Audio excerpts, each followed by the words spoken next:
تو کہتے ہیں باقیوں کی دستار کسی عالم نے کی, کسی صوفی نے کی, لیکن یہ بھینسوں کو چارہ ڈالنے والا جب آیا تو محدث اعظم نے فرمایا پگڑی کے بال کو کوئی ہاتھ نہ لگائے, یہ ساری دستار میں نے کرنی ہے. اور فرماتے ہیں حضرت بال بھی دیتے جاتے تھے اور آنسو بھی بہاتے جاتے تھے, ماتھا بھی چومتے تھے اور فرماتے تھے دستار کے بعد چلا تو نہیں جائے گا یار, مجھے تو عبادت بھی نہیں رہ گئی, مجھے تو چابیوں کو بھی نہیں پتا کون سی کہاں رہتی ہے, جائے گا تو نہیں تو رو پڑا, کہنے لگا سونے جائے تو وہ جس کے پلے کچھ ہے ہو, آتا جاتا تو ہے کچھ نہیں, مجھے کس نے رکھنا ہے, میں نے کہاں جانا ہے, ادھر کہاں تو ادھر ہی رہوں گا. وہ اس طالب علم کے سارے استاد بھائی کہتے ہیں اس نے دستار کرائی, پڑھا پڑھایا کچھ نہیں, پر جو مسئلہ اڑ جاتا تھا نا, وہ جو اڑ جاتا تھا نا, وہ جا کے اس سے پوچھتے تھے تو کتابیں کھولنے کی ضرورت نہیں پڑتی تھی. مولانا امجد علی صاحب اعظمی رحمت اللہ علیہ فرماتے ہیں یکدم اعلیٰ حضرت کا دروازہ کھلا, یہ بھی میرے اعلیٰ حضرت کی زندگی ہے, اسے بھی دیکھ, یکدم دروازہ کھلا تو بوڑھے امام کے پیروں میں جوتا کوئی نہیں, اور اعلیٰ حضرت سر پٹ دوڑے. میں قریب گیا, میں نے کہا حضور میں صدقے جاؤں, کہاں جا رہے ہو؟ کہنے لگے کسی نے بتایا میرا مرشد کا بیٹا ریلوے اسٹیشن سے گزرنے والا ہے, امجد علی دیر نہ کر یار, کہیں شہزادہ ناراض نہ ہو جائے, میرے مرشد کا بیٹا, میرے شیخ کا پوتا, یار ذرا جلدی کر. کہتے ہیں اعلیٰ حضرت دوڑے ریلوے اسٹیشن پہ, انہیں اگر فتوے لکھنے آتے تھے کل کے رضا ہے خنجر خونخوار برق بار, تو وہ یہ بھی کہا کرتے تھے کیسے آقاؤں کا بندہ ہوں رضا, بول بالے میری سرکاروں کے. دوڑے گئے ریلوے اسٹیشن پہ, اور بوڑھے شیخ صدر الشریعہ کہتے ہیں میں نے کہا حضور میں نہ چلا جاؤں؟ کہنے لگے نا پتر, میں نے بڑا نمک کھایا اس گھر کا, میں نے بڑی نوکری کری ہے, میری اپنی ڈیوٹی ہے, تمہاری تو نہیں نا. میرے شیخ فرماتے ریلوے اسٹیشن پہ حضرت کھڑے ہیں تو ایک مسافر اترتا, اس کے قریب جاتے ادب سے سلام لیتے تو کہتے ماریرا شریف سے تو نہیں کوئی آیا؟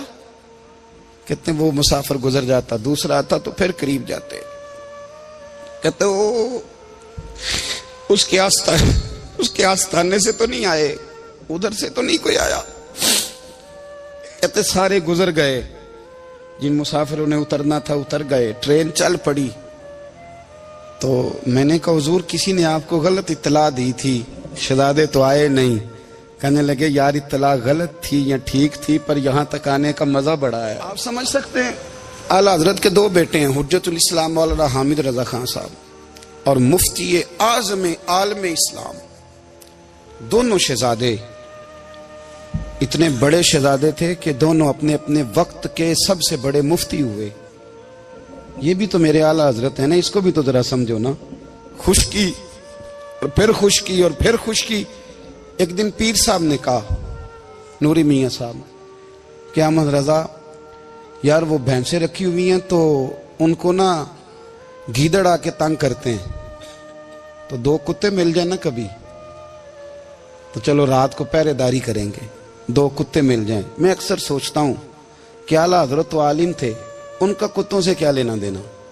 حضرت جی آپ نے کتوں کی بات کرنی تھی تو کسی دنیا دار سے کرتے, دو کتے مل جائیں تو ذرا جانوروں کی دیکھ بھال کریں گے.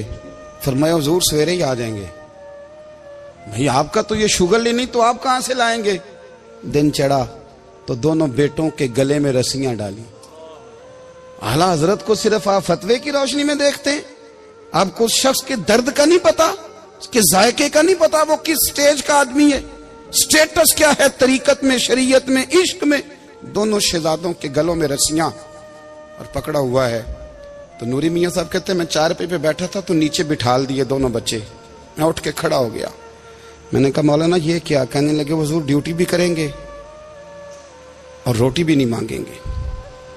جنہ تنا وچ عشق نہ رچیا کتے او نہ تھی چنگے, مالک دے کر راکھی کر دے صابر بھوکے ننگے. کدھر گیا ذوق, کدھر گیا وہ درد؟ اور پھر جب باری آئی رسول اللہ کے پیار کی, جب باری آئی نبی پاک کی محبت کی, تو پھر فاضل بریلوی کا قد اگر لکھنے میں کمال ہے نا, تو محبوب کے پیار کرنے میں بھی کمال ہے. انہوں نے نا ساری زندگی یعنی ساری زندگی یہ کہہ کے گزار دی کہ عشق تیرے صدقے جلنے سے چھٹے سستے، جو آگ بجھا دے گی وہ آگ لگائی ہے. ایک سید صاحب تھے، مکان بن رہا تھا اعلیٰ حضرت کا، تو سامنے نا بالکل لائبریری تھی. تو جب مکان بن رہا ہوتا ہے تو تب سارے مستری مزدور اندر ہی ہوتے ہیں، تو سب کا آنا جانا تھا، سب لوگ آتے جاتے تھے بلا جھجک. تو وہ سید صاحب بھی ایک دن آ گئے، سامنے لائبریری میں ملے، پھر چلے گئے. کچھ دنوں کے بعد گھر مکمل ہو گیا، اب عورتیں بھی آ گئیں. تو شاہ جی کو پتہ نہیں تھا. وہ پرانا ہی ماحول سمجھ کے نا، مولانا ظفر الدین بہاری کہتے ہیں پرانا ہی ماحول سمجھ کے تو اندر آ گئے. اور جیسے ہی اندر داخل ہوئے سامنے گھر کی عورتیں دیکھی تو شاہ جی معذرت معذرت معذرت کرتے پریشان ہو گئے. اور پھر جب دوبارہ پلٹنے لگے تو اعلیٰ حضرت دوڑ کے گئے، ہاتھ چومے، کہنے لگے شاہ جی آپ کو تو پتہ نہیں تھا، اور آپ مہربانی کریں یہ معذرت والا لفظ واپس لیں. یہ میرے گھر کی عورتیں نہیں، یہ تو سیدوں کی باندیاں ہیں، یہ تو نوکرانیاں ہیں. تو آپ مہربانی کریں، یہ انداز آپ کا جو ہے یہ درست نہیں، آپ مہربانی فرمائیں اندر آئیں. اور پھر سارے خاندان کو لے کے پردے کے پیچھے کھڑا کیا اور کہنے لگے شاہ جی کو غلطی لگ گئی، انہوں نے ہم سے معذرت کی، اب ہم سارے مل کے ان سے معذرت کریں گے، اس لیے کہ یہ رسول اللہ کا خاندان. یار تھوڑا بہت دو چار لفظ جس بندے کو آ جائے نا، دو چار لفظ. میں ذاتی طور پہ نا آپ کو پتہ ہے میں تو نعت خانوں سے تو ہماری بنتی نہیں، بہت سارے نعت خان تو ہمیں ویسے ہی نہیں. میں کہتا ہوں نعت آنے دے جانے کا نام نہیں، نعت تو کلام کا نام ہے. کسی بزرگ کی بات پڑھو، کوئی مطلب اس میں کوئی ذوق ہو، کوئی درد ہو. یہ کیا بات ہوئی جو آج کل کام شروع ہے؟ لیکن آپ کو پتہ ہے ہم نعت خان کی بھی عزت کرتے ہیں. میں جس نعت خان سے نعت سنتا ہوں میں دل کی قلب کی گہرائی سے اس کا حیا کرتا ہوں، میں اکرام کرتا ہوں، اللہ جانتا، میں اعزاز دیتا ہوں، اس لیے کہ میں سمجھتا ہوں یہ جب بولتا ہے نا تو مجھے مدینے والے کی یاد آتی ہے، یہ نبی کریم کی یاد دلاتا ہے، تو اس کا اعزاز ہے. اعلیٰ حضرت فاضل بریلوی رحمۃ اللہ تعالی علیہ نے نبی کریم سے محبت کی اور حضور سید عالم صلی اللہ علیہ وسلم سے تعلق رکھنے والی ہر شے سے محبت کی. انہوں نے اپنے ذوق کو کبھی پھیکا نہیں پڑنے دیا. ساری زندگی رسول اللہ صلی اللہ علیہ وسلم کا پیار. تھوڑے دو چار لفظ میری طرح کسی شخص کو آ جائیں تو وہ ادب اداب کے دائروں سے نکل جاتا ہے. وہ ہر چیز کو کلو کال کے ذائقے میں رکھتا ہے. اس لیے ملا رومی فرمایا کرتے تھے سیٹھ آدمی ہونا جیب میں پیسے ہوں تو اس کا پیر کوئی نہیں ہوتا. اگر کوئی عہدہ مل جائے، بندہ کسی درجے پہ پہنچ جائے تو اس بندے کا بھی مرشد ہے، اور اگر چار لفظ پڑھ جائے تو اکثر میری طرح کے بندے خلیفے ہوتے ہیں، مرید نہیں ہوتے. ناراض تو نہیں ہو گئے آپ لوگ؟ میری طرح کے لوگ نا خلیفے ہوتے ہیں، بتاتے ہیں 14 جگہ کا خلیفہ ہوں تو سوال یہ ہے کہ غلام کس کا ہے؟ میری خلافتیں. او خدا کے بندے، غلامی اصل چیز ہے. اعلیٰ حضرت فاضل بریلوی رحمۃ اللہ تعالی علیہ نا لوگوں سے پوچھتے، جب کوئی مدینے سے آتا، مکے سے آتا، حج کر کے آتا تو پوچھتے مدینے گئے تھے؟ صدر الشریعہ رحمۃ اللہ علیہ فرماتے ہیں کسی نے کان میں آ کے کہا حضور وہ موچی حج کر کے آیا. پکی بات ہے حضور؟ ہاں. فرمایا چلو چلیں. حضرت جی وہ لکھنا نہیں؟ فرمایا آ کے دیکھتے ہیں. حضرت مہمان اوے آ کے دیکھتے ہیں. کہتے دوڑنے لگے، وہ جوتے گانٹ رہا تھا. جا کے پوچھا حج کر کے آئے ہو؟ کہا ہاں مدینہ شریف گئے تھے. وہ جس بندے کے پاس لوگ تاریخیں لینے جائیں تو ٹائم نہ ملے، بھائی آج مدینے گئے تھے؟ کہنے لگا جی بڑا کرم کیا سرکار نے، میں تو 1.5 مہینہ رہ کے آیا ہوں.